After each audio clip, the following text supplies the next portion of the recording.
What's something that you personally discovered about comic books, something that deepened the knowledge base of the hobby? Yeah, there was one thing, one big thing. I'm so proud of this. It was way back in the mid '90s. I even wrote an article about it in CBM. I discovered, and I'm pretty sure I was the first, at least the first person to acknowledge it publicly, that Superman #1 cover is a reprint. I think prior to that, no one had really noticed. I was at the comic store with Bill at More Fun, and we had a copy of Action 10, I think it is.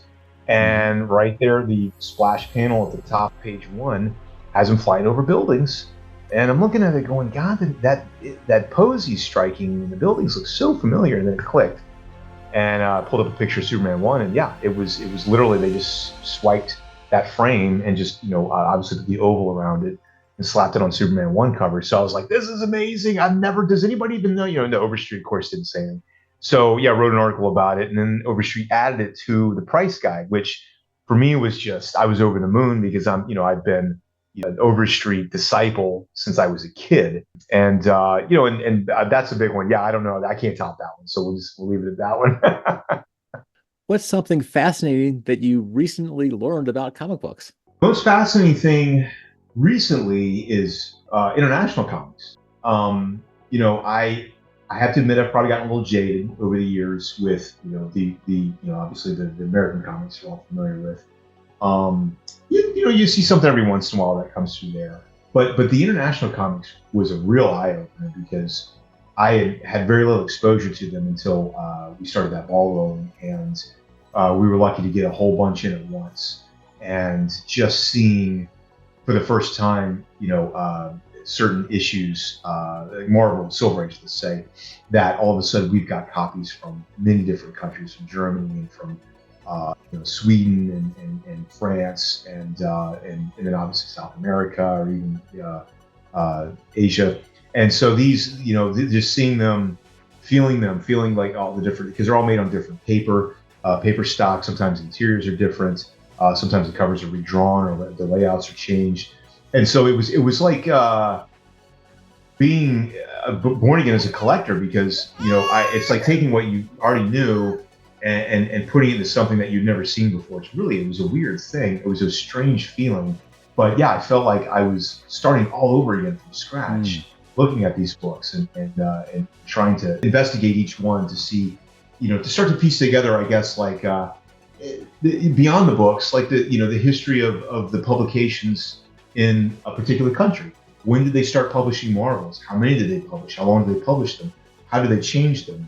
And so this is what we're still exploring is the history of international comics, because it's really something a lot of people, there's certain areas that have been touched on, but we don't have an Overstreet price guide for all this stuff, and maybe we will one day. But to me, it's a wide open new frontier, new thing that I've learned the past couple of years. I could imagine it's exciting and it almost makes your head hurt too. I think as the grading book, it might have been Amazing Spider-Man 129, First Punisher, and there's 20 different countries that published it, and they all look a little bit different. As big as trying to understand the major books in all the ages of comic books, and then you're like, well, let's multiply that by 20. Yeah. It's crazy.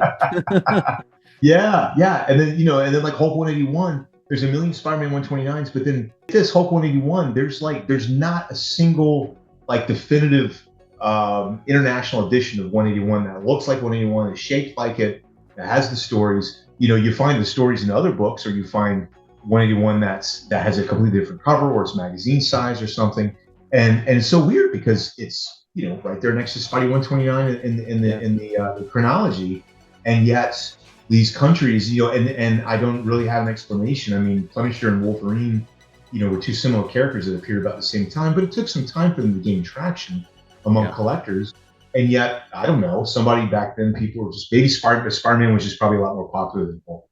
The same thing's going on with pulps. There's 50,000 pulps, and I'm seeing them with new eyes because I never collected these things before. But there's guys that have been looking at these things for decades and written all these books about them and everything. There's images online. And the other day I was watching a documentary. It's called Squaring the Circle. It's about two guys that were responsible for a lot of the great album covers of the, I think the 70s for sure.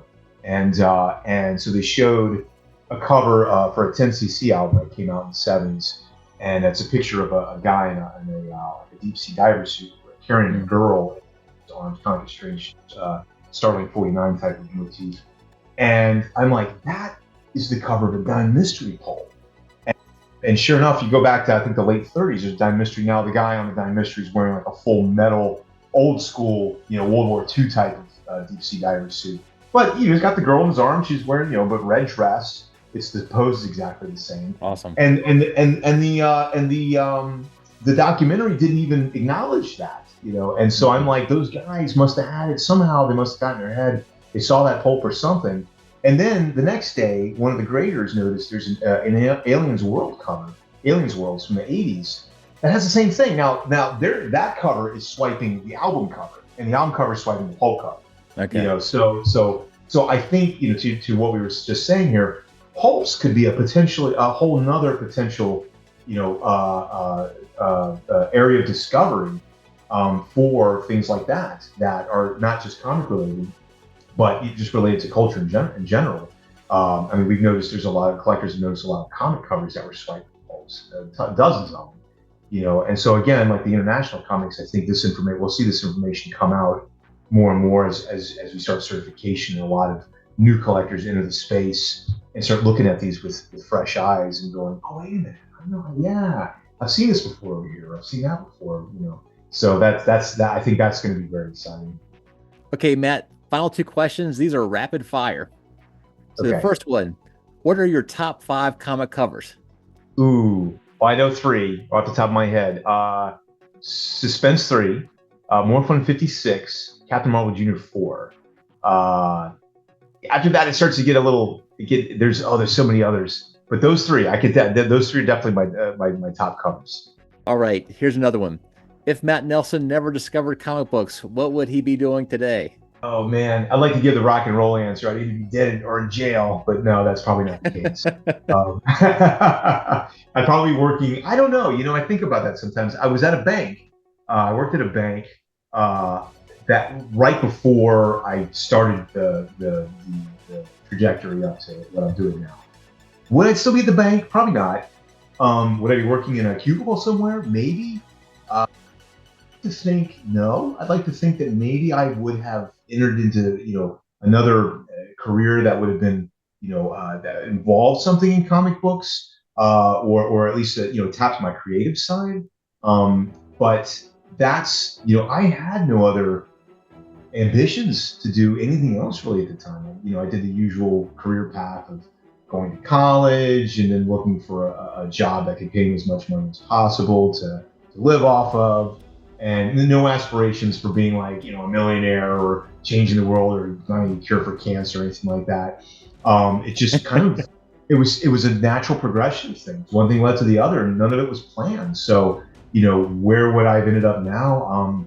I don't know, but I certainly loved comics so much that I got to think if things went on without me, like, if CGC started and somebody else figured out pressing and, all these other things happened, that might have found my way back into it.